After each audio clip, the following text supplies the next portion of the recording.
Hello, my name is Chris Baker, and I'm speaking as the head of the Lichfield Deanery Shaping for Mission team. This is a pre-recording of a presentation that I will give at the Deanery Synod meeting on the 16th of February 2022, and it's being made available for those who can't make the meeting or who wish to see again what was said during the course of the meeting. The slides will also be available as a handout that should be sent to all Deanery Synod members by the Secretary. Shaping for Mission is, of course, an exercise that was set in train by the Diocese of Lichfield in around October 2020, driven by two things. One, the need to make the mission in the diocese more effective and sustainable by a reshaping of deaneries to be effective bodies for developing discipleship, encouraging vocation and inspiring evangelism, to use the words of the diocesan aims and objectives. And at the start, and I should say the purple slides are slides that were prepared by the diocese rather than by me, the aims were to enable the parishes, schools and chaplaincies and fresh expressions in this diocese to be effective in developing discipleship and so on, to reshape the deanery structure to deliver the mission and ministry in an effective way, but with an underlying recognition that financial situation is not great, and there is a need to develop the strategic deployment of lay and ordained ministers and to reduce the number of paid posts over the next 3 years, looking to reduce something like 30 posts by 2023. So there is both a mission imperative and a financial imperative in with this.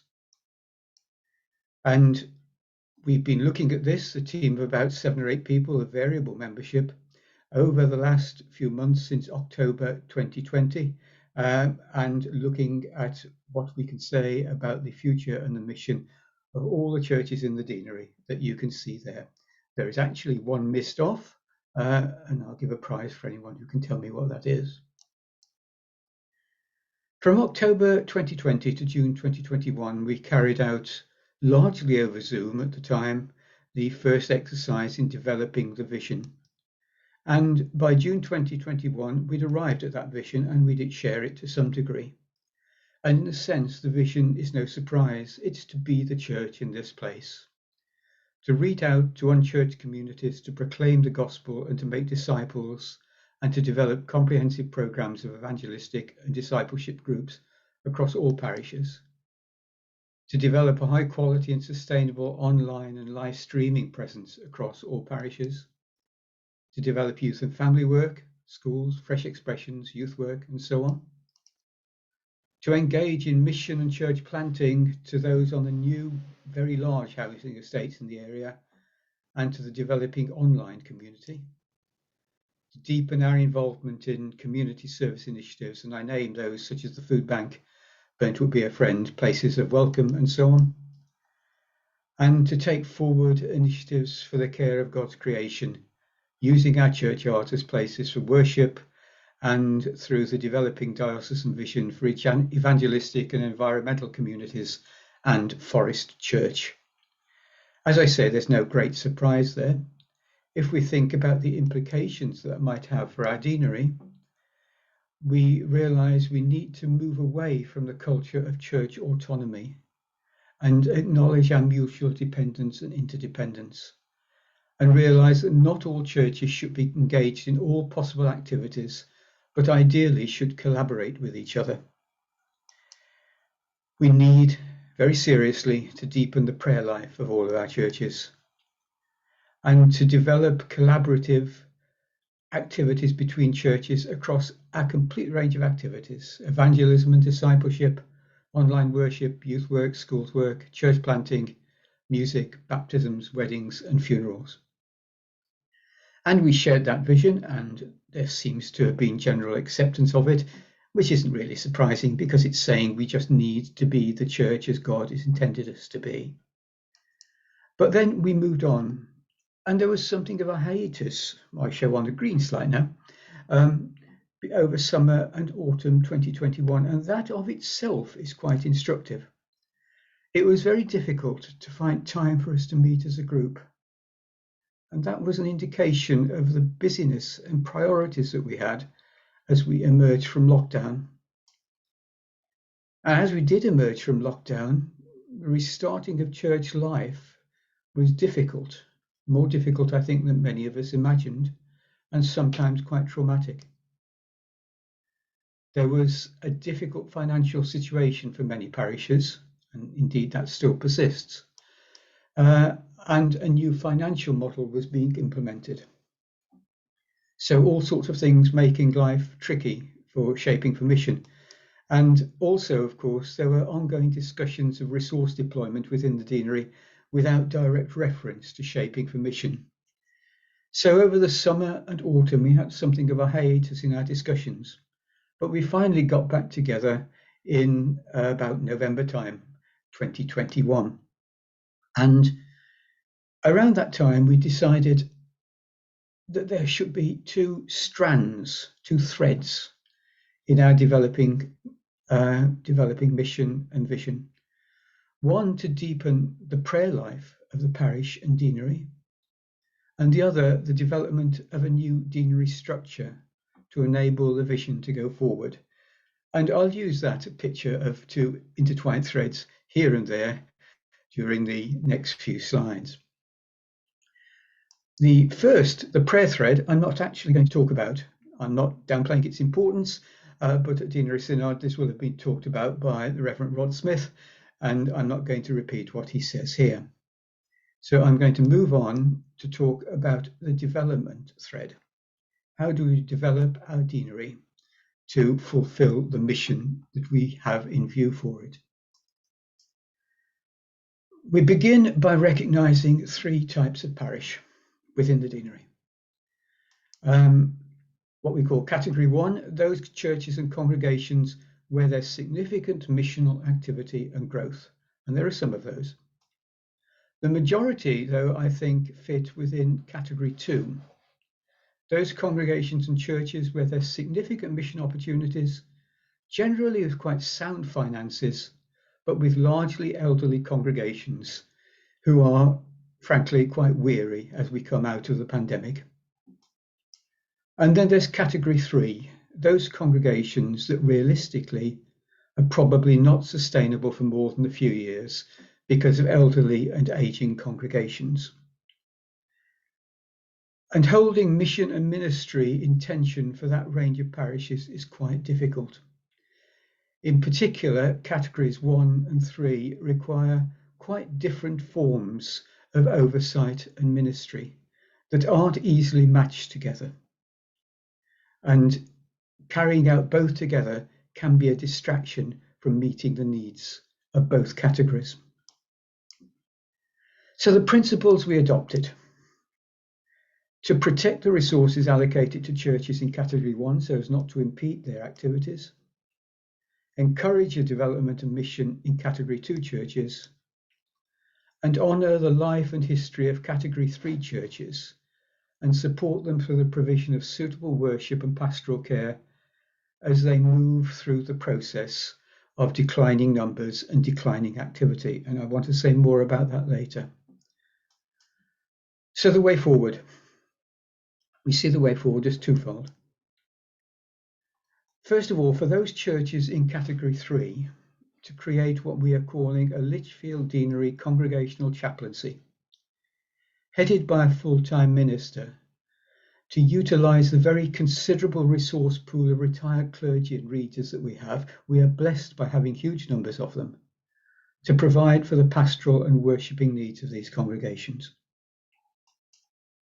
And secondly, to define a number of mission areas where groups of churches in categories 1 and 2 would share resources as appropriate to their needs and give them each other mutual support and encouragement. These could either be informal relationships or formal pastoral reorganisations. We are not specifying them at this stage. But let's look first at this Lichfield Deanery Chaplaincy that we're proposing.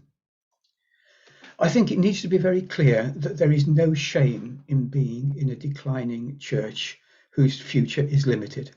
That's been the case. Such churches have existed throughout the history of Christianity and will continue to exist.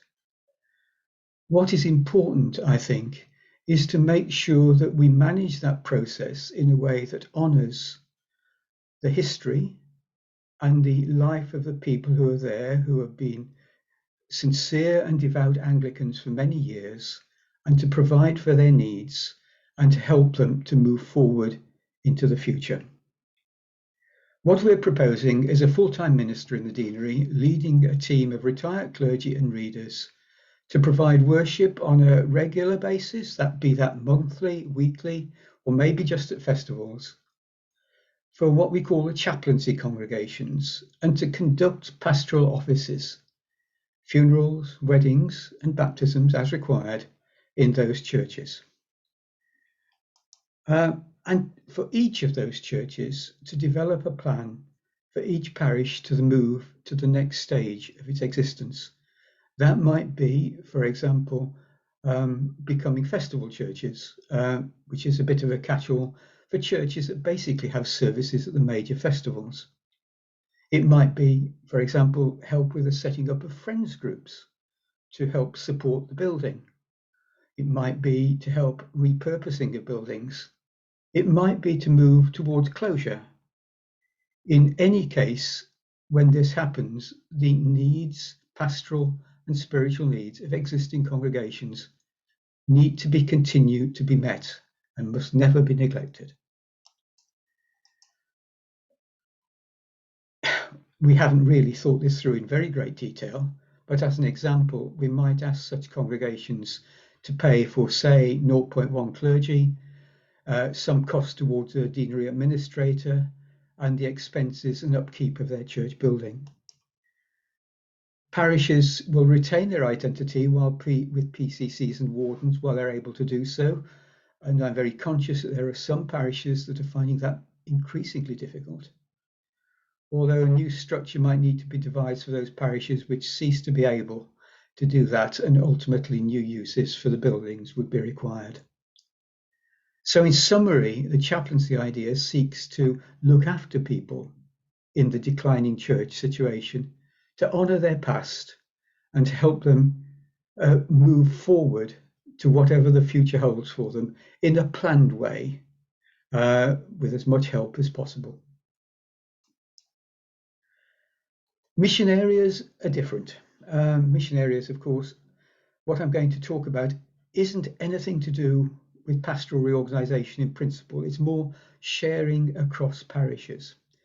And we've tentatively proposed 4 mission areas. The first of them we will call the South Mission Area, which includes Little Aston, Stonor, Shenstone, Weeford, Heats and Whittington. A largely rural, but not wholly, of course, with Little Aston there, a largely rural area with similar issues and problems, where resources could be shared across parishes. Similarly, a rural northern mission area, containing the parishes of Allrowas, Kings Bromley, the Ridwares, and Witchner, where again, largely rural, largely similar problems, where we believe collaboration could be quite important. A Chase mission area, obviously the urban areas of Chasetown, Chase Terrace, Burntwood, Brown Hills, and also in this case some rural areas, and I'll say a little more about that, of Longdon, Farewell and Gentleshaw, Hammerwich. Which leaves, of course, the Lichfield mission area in the middle, containing the 3 Lichfield parishes and the parish of Wall, and the large housing estates that are being built at the north and the south of Lichfield. We think these are coherent parishes with similar needs that would do well to collaborate with each other. As I say, there might be some parochial reorganisation in the future, but we're not proposing that at the moment. There are, though, some fuzzy areas associated with this. Longdon is currently linked with Christchurch, of course, and it could fit geographically into the Lichfield area, although this would give a perhaps slightly uncomfortable rural-urban mix, something for discussion. Similarly, the rural areas of Longdon, Gentleshaw and Farewell could all fit into the northern mission area, but transport links between them aren't great, Well, they're horrible, I think. So is that a good idea? Again, something for discussion. And again, another fuzzy area is about the new estates in Fradley. Do these fit into the Lichfield rather than the northern area as they sort of run into the Street Hay new development? Again, I've talked with John Allen and Elizabeth Wall on this, and basically we don't really know at the moment, so that must remain a fuzzy area. So that's really where we've got to. The role of the deanery in that would be to provide a base for the chaplaincy minister plus an administrator, to facilitate deanery lay teams to provide expertise to congregations on a range of issues, building issues, live streaming and social media, safeguarding and so on, where we could share expertise. And perhaps to foster cooperation between parishes to obtain external support for youth work and other missional activities. The next steps, the two threads again. Prayer for the churches. One thing that needs prayer by individual churches is, where does your church fit in this? In particular, is the deanery chaplaincy idea an appropriate way forward for your church, something that you would welcome? Could it be for you?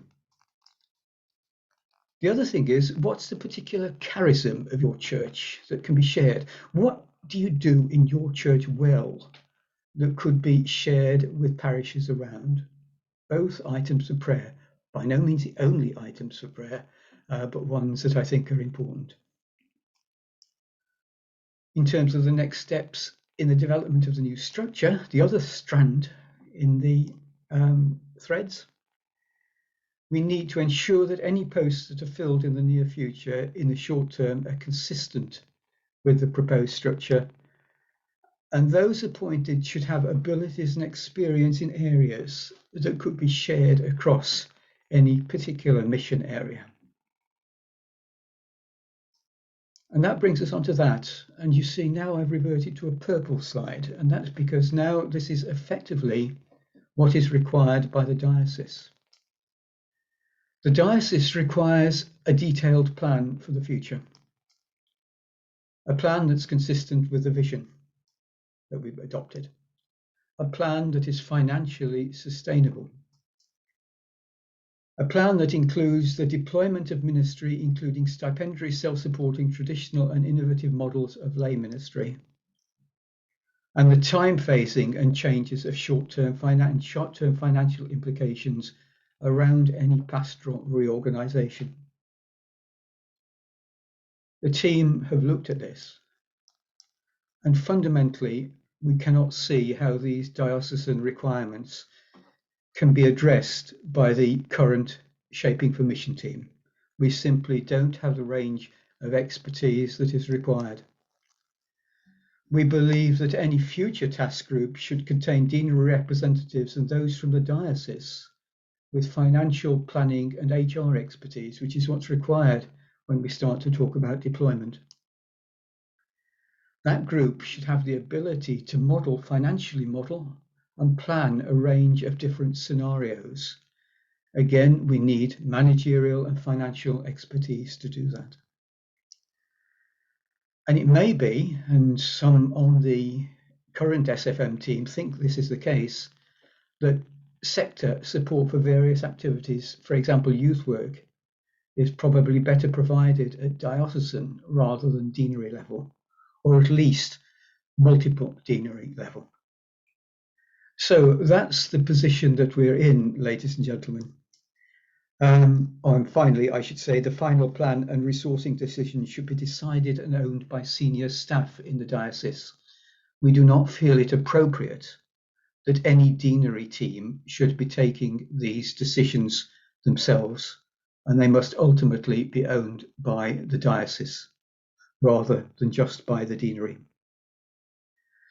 So, as I said, that is actually where we are at the Deanery Synod meeting. I will open it up to questions and discussion. I'm, of course, open to questions and discussion from anyone watching this video, but please send me an email or something of the sort, and I will try to respond as best I can. Thank you for listening.